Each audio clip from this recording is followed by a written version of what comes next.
So, Nikki, who sets the agenda? Who sets the agenda around the election? Who conducts the narrative?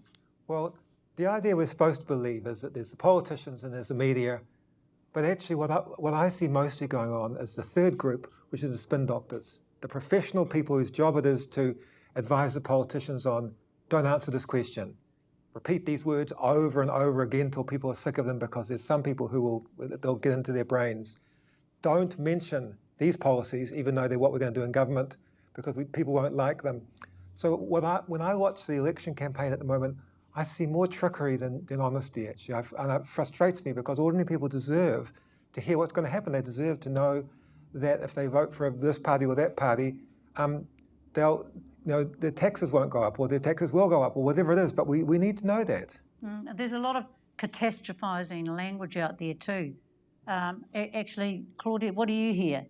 The words that are being used. Well, there's a lot of dog whistling, we know that. So when we hear the centre-right, the far-right parties say prisons for gangs, we know intrinsically they're talking about Māori. When we hear an increase in crime statistics, which is actually needs to be fact-checked because there isn't, there's been a decline, particularly amongst our youth, but we know that they're targeting communities of Māori. We know that they're talking to a particular type of voter. The word division's been out there quite a bit. They do this every cycle though, so they find they figure out who they need to talk to and get all the votes. They know who votes and who doesn't vote. They don't really care about young brown people, because young brown people aren't voting enough. So I would really ask our young voters, our young brown voters, to actually get out and vote this year. So Nikki, there have been instances overseas where there have been active campaigns to discourage people from voting. Can you talk about the role of polls and how that all plays out? Yeah, this is one of the really creepy parts of political strategy, that you would think that the party would be trying to organise that to make people vote for me, kind of. But with the new kind of specialisation in the United States, as you say, is to put people off voting, to talk in a way where people feel left out, they feel alienated, they feel there's no point, it doesn't relate to them. And then people don't vote, which is perfect, because if your opponents give up and don't vote, you become the government. It's terrifying that we would have to consider that there is messaging around don't vote, because we don't want your vote, we want these people's vote. Now, how does that messaging land? Where does it land? There's a lot of money in some of that are part of this campaign. Where do you think it lands, Nikki? Do you mean the elections donations? Yeah. This is a very, very serious issue. It's kind of like the nearest thing to corruption in front of our eyes that we've seen for a long time, that big, powerful corporate interests and wealthy New Zealanders who want a government that suits them have just put $8 million into National and $4 million into ACT, making them far more likely to win an election. That's not supposed to be how a democratic election works. It's actually supposed to be one person, one vote. This is a scary election. Where does the money go to? Because there's billboards. So, from first-hand experience, it goes into the campaigning, but it also, and you can see it on the streets, in the billboards, you can see it in the ads. But for the National Party, they also leave, they squirrel away some of that money.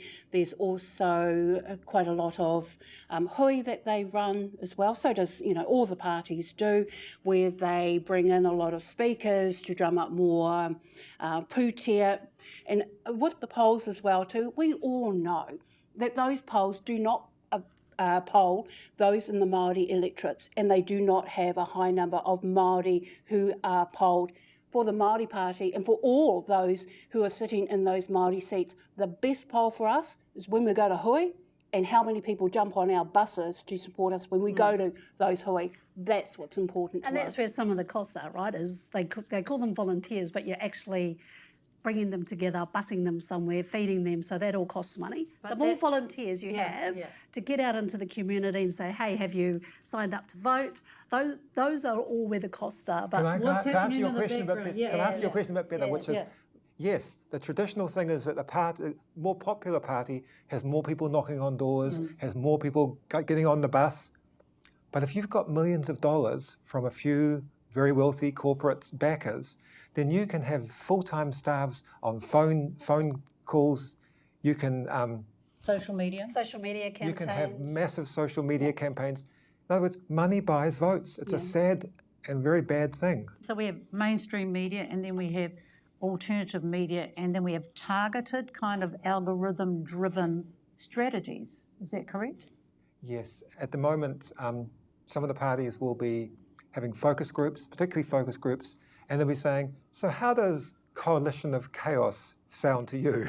Yeah. Or whatever.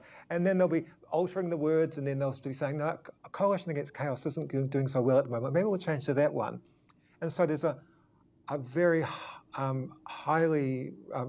very expensive process of figuring out how to get into the brains of people who usually aren't taking very much notice of what's going on. And that's their target. They want to go for people who aren't really thinking about it very hard, but stick a word in here, stick a word in there, plant an idea. And we're seeing a lot of the same words, aren't we? Like they come out like division, slogans, yeah, yeah. separatism. Well, they're actually using, I think I've seen a New Zealand first one where they say, we'll get our country back.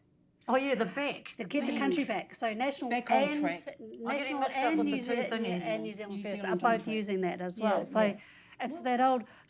Apparently we went somewhere, and now these political parties are trying to bring us back. I have no idea where we went. Yeah. Well, we've got hijacked. That's what they're saying. They're saying our country is hijacked and we need to bring it back. By bring who? it back to By who? Well, of course, you see, and that exactly, isn't it? Yeah. So by whom? Obviously by this government, and obviously by those who want co-governance, those that want more Māori to be able to have more say. They want, it's been hijacked by those that want more equity, those that want to see a reduction in the number of Māori in prisons. It's been hijacked by the centre-left and those Māori. That's I'm afraid who the country's been I think hijacked it's by. saying Maori. Can I say a word about ACT? ACT was formed out of the ashes of the Rogernomics years with the people who got very rich from privatisation and things. They formed a party to push for more policies like that. But I remember very well what their election billboards were at their first election in 1996. Anyone want to guess? It was one rule for all. It was Yes. anti-Maori. Yeah. And that party has systematically been racist right down through its history till now, and then has the nerve to call itself a socially liberal party. Libertarian. Can we call a party racist on telly? Just asking for a friend. Well, you have to be careful because, like TVNZ, you may have to apologise if you don't get it right. What are the challenges facing a platform like Stuff, where you have, some very, very excellent journalists, and there's a tendency to have a lot of opinion, columnists too. There's a tension there sometimes. How do you operate in a quite a challenging environment like that? So mana motu hake, so you do have your opinion pieces and they can say whatever they want, and then we have our journalists like Claudette who are in the gallery who analyse and talk to the issues but also talk to the party politics. And unfortunately not just that stuff but everywhere in the media we do buy into this attack politics, we actually do it ourselves, we forget to just focus on the issues. And we forget that actually it's about our people and our communities. It's not actually about the politics. So it's the dog, it's the tail. So are we ever, as a media industry, going to stop and go, actually, is there a better way that we could report on politics? I've got something I want to end on. I'd like to hear what you'd like to end Me on. too. What is it? As I came up here to talk with you from Wellington, I asked two people I met on the way who they were going to vote for in the election. And both of them said National. And I said, oh yeah, why is that? And there was a classic response from both. They hadn't actually thought about it. They were just watching the polls, they were just hearing the insults. And both of them said, well, normally, I suppose I prefer the policies of Labour. And then both of them said, well, maybe I will vote Labour.